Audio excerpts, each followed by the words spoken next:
Good morning বন্ধুরা, good morning Bhubaneswar থেকে তোমাদের আরও একবার সবাইকে সকালের শুভেচ্ছা জানাই। এখন আমরা হাঁটছি আর হাঁটতে হাঁটতে ভাবলাম কিছু শেয়ার করি। দেখো, এখান থেকে যেতে যেতে কিন্তু আমরা অনেক রকমের গাছ দেখতে পাচ্ছি। এইটা নিম গাছ। আর একটা গাছ দেখো, এই যে এই গাছটাকে তোমরা চেনো? এই গাছটাকে কারা কারা চেনো? এই দেখো, প্রমাণ দেখে নিয়েছো তো? এটা কি গাছ? আবার আমি এই পাতাটাকে টাচ করলাম, লজ্জাপতি গাছ। আর এই লজ্জাপতি গাছের ফুল কারা দেখেছো? এই দেখো, এটা হচ্ছে ফুল, লজ্জাপতি গাছের এটা ফুল, যার ইংলিশ নাম হচ্ছে টাচ মি নট। এই দেখো, আর তার সাথে সাথে কিন্তু কাঁটাও আছে এই গাছে। হ্যাঁ, আর একটা গাছ দেখাই তোমাদের। এই গাছটার নাম আমি ঠিক জানি না, তোমরা যদি জানো তাহলে বলো। তোমরা যারা জানো বলো, কমেন্টে জানাও কি নাম।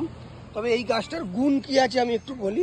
এই গাছটার গুণ হচ্ছে, আমরা ছোটবেলায় দেখেছি যখন কেটে যেত তখন ওই গাছের ডাল ভাঙলে একটা রস বেরোয়, সেই রসটাকে ওই কাটা জায়গায় দিতাম, দিলে ওই কাটা জায়গাটা জুড়ে যেত। অনেক গাছ আছে, অনেক এরকম ঔষধি গাছ আছে এখানে। এই দেখো, এই একটা শিউলি গাছ, আর শিউলি গাছেরও পাতা দিয়ে ঔষধি হয় অনেক রকমের। দেখো, তোমাদের একটা মন্দির দর্শন করাই। হ্যাঁ, প্রচুর গাছপালা রয়েছে এখানে, খুব সুন্দর লাগছে সাজানো গোছানো। আর এখানে রয়েছে শ্রীরামের মন্দির। জয় শ্রীরাম।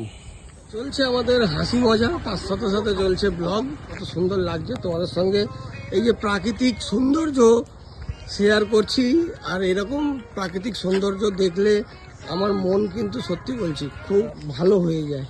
এই প্রাকৃতিক সৌন্দর্যের টানে আমি কিন্তু বিভিন্ন জায়গায় ঘুরে বেড়াই। এরকম প্রাকৃতিক সৌন্দর্য খুবই ভালো লাগে আমার। আর দেখো, শশা গাছ থেকে শশা চুরি করেছে দুটো। এই যে না না, চুরি করিনি বন্ধুরা, আমরা এটা পয়সা দিয়ে কিনেছি। এগুলো সব দেশের ব্যাপার, এগুলো সব দেশের ব্যাপার, না কোনো দেশের ব্যাপার না। এর পাতাও কিন্তু কেটে ফেটে ছড়ে পড়ে গেলে এই পাতাগুলোকে হাতে রগড়ে রসটা দিলে রক্ত সঙ্গে সঙ্গে বন্ধ হয়ে যায়। এই যে আমার কাপ দিয়ে এই যে এইগুলো কিন্তু এরকম লতার মতো এরকম গাছ বেয়ে পুরো উঠে যায়। এই যে এটাকে জার্মানি পাতা বলে অনেকে, জার্মানি পাতাটা বললে চিনবে। হ্যাঁ, কিন্তু ওইগুলো মানে আমরা যেখানে থাকতাম আর কি, আমাদের বিহারে, এগুলো মেরালি বনি বলে। বিহারে থাকতে? হ্যাঁ, আম গাছ বলে, এটাকে আম গাছ বলে, আর এটাকে টগর গাছ বলে। এটা আমাদের দেশে থাকতো এই গাছ, নিম গাছ বলে। এটা নিম পাতা, এটাকে বলে, এটাকে বলে, এটা বড়ই গাছ বলে। বড়ই গাছ? হ্যাঁ বন্ধুরা, এই গাছটার নাম হচ্ছে বড়ই গাছ। এটা দিয়ে কি হয়? এই দেখো, জঙ্গলের নীলকণ্ঠ। জঙ্গলের নীলকণ্ঠ। এটা দেখেছিস? এই ভর্তি এখানে নীলকণ্ঠ ফুল।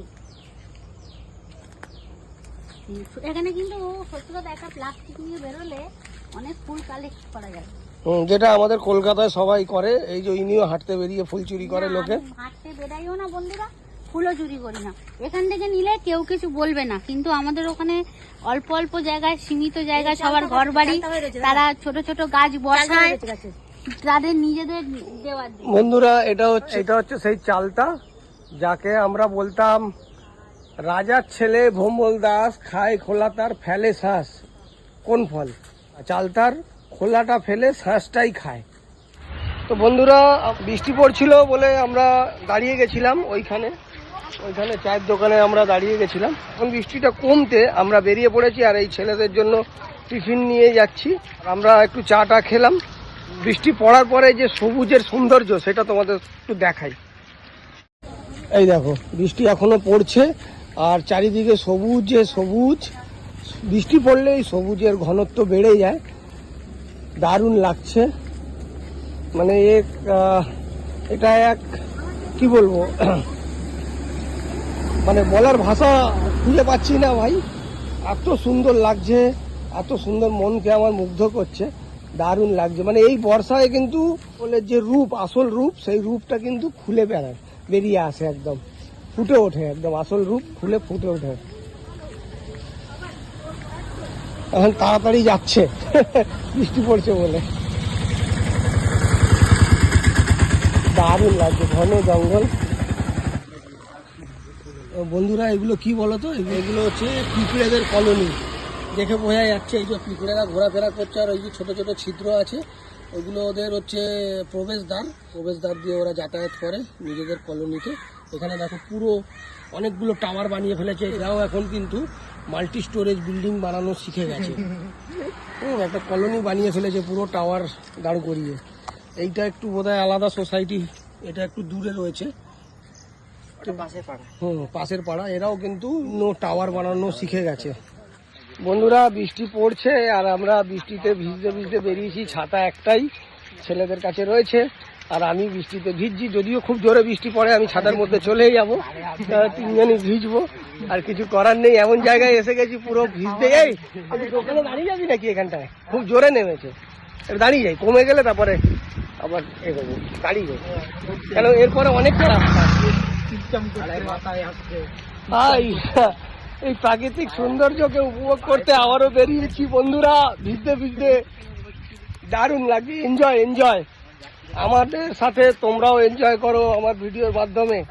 বন্ধুরা এখন ঘড়িতে টাইম হচ্ছে 2:50। আমরা রেস্টুরেন্ট থেকে খাওয়া দাওয়া করে আবার চা খেতে চলে এসেছি, মানে চা খাওয়া হয়ে গেছে। আমরা রিটার্ন করব, আমাদের রাত্রিরে ট্রেন রয়েছে। ব্লগটা এখানেই শেষ করব, তো তোমাদের ব্লগটা কেমন লাগলো অবশ্যই কিন্তু কমেন্ট করো। আর ব্লগটা এখানেই শেষ করছি। তোমরা ভালো থেকো, সুস্থ থেকো, আবার দেখা হবে নতুন কোনো ব্লগে। আজকের মতো সবাইকে ভুবনেশ্বর থেকে বাই বাই টাটা জানিয়ে ব্লগটা এন্ড করলাম।